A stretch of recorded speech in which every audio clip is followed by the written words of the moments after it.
It's September in the Middlesized Garden, and the last month has actually been pretty perfect in terms of weather. We've had fantastic sunny days, 21, 22, 23 degrees Celsius, and we've had quite regular rain. Every sort of 2 or 3 weeks we've had quite a lot of rain. Every 2 or 3 days we've had some rain. So perfect. But the earlier parts of the year were really tough. We had very cold weather, we had very dry weather, and actually the garden is really suffering.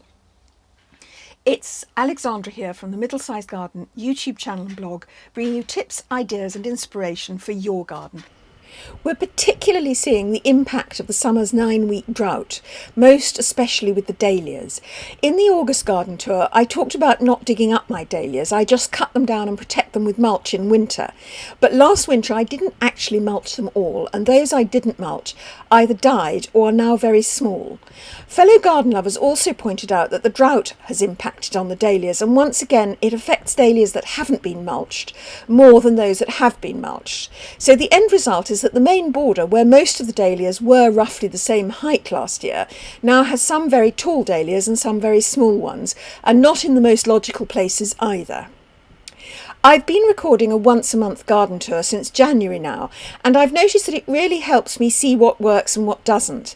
I only use my mobile phone or a very small Olympus pen camera, so if you feel like trying it yourself, it really doesn't need any complex equipment. And what I particularly noticed with the dahlias when I was editing this film is that I've got lots of dark reds and oranges, and I feel that the garden would benefit from some of today's more vibrant varieties.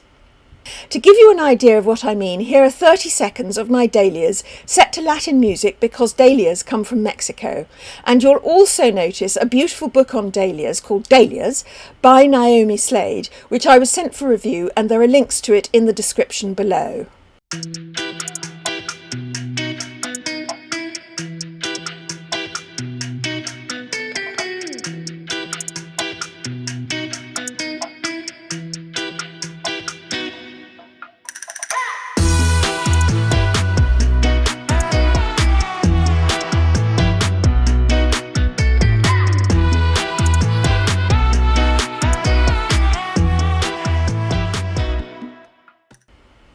Apart from dahlias, I've planted asters for the first time, and although I'm not sure they're in exactly the right place, the bees and pollinators absolutely love them. And the Stipa gigantea is at its best now, but I have realised that it's never going to be a glorious fountain of seed heads. Either it's not all that happy in this spot, or Lottie the dog keeps knocking the stalks over, but I only get 1 or 2 beautiful wands of seeds each winter, so I think it will have to go. We've been eating out a lot and have made a table for the pergola. That's the pergola we added a corrugated iron roof to. We couldn't find exactly the right size table to buy, so Mr. Middlesize has made it. It has trestle legs and a top, both of which he made. I had thought of doing a how-to, but there are better YouTube channels out there for that, and you do need a bit of expertise. We also had 2 sets of garden chairs, one in dark green and one in hardwick white, so I painted the green ones in the hardwick white, and the table is painted in Farrow and Ball's black blue to match our back door, front door, sheds and bin store. In the pots, the Panicum virgatum shenandoah sparkles in the sunlight. I put these in pots 3 years ago, and I use liquid plant feed throughout the summer.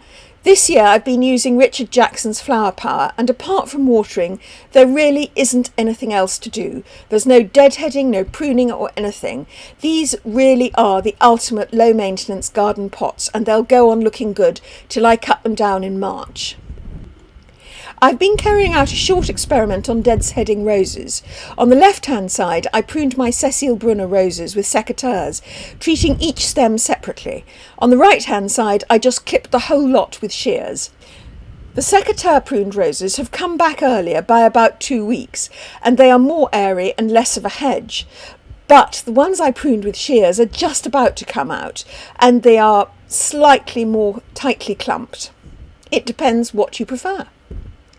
September is also when we prune the large topiary. We bought these 2 home oaks as young whips for about £50 each in 2010 and have pruned them into shape since then. For the last 3 years, Salvatore, who is an expert in topiary, has pruned them for us, and they're now fully grown topiarised trees. I would say it took about 6 years for them to get to this state, which is presumably why it costs between about £500 and £1,000 to buy a tree that looks like this. The smaller lollipops are ligustrum or privet, and I bought them from Architectural Plants in Sussex for about £120 each. The wedding cake holly was just a big bush, which Salvatore has been cutting into shape for about 3 years. If you topiarise a mature bush, you can't usually get it straight into shape with the first cut. Although I'm enjoying it all, I do have an overwhelming desire to dig up almost every plant in the garden and plant it just somewhere slightly different. Is that just me, or does the end of summer affect you like that? I'll let you know how far I get on with it in October's Middlesized Garden tour, as now is a good time to move or divide plants. So do subscribe, and if you haven't already, the Middlesized Garden YouTube channel uploads on Saturdays with tips, ideas and inspiration for your garden. Thank you for watching.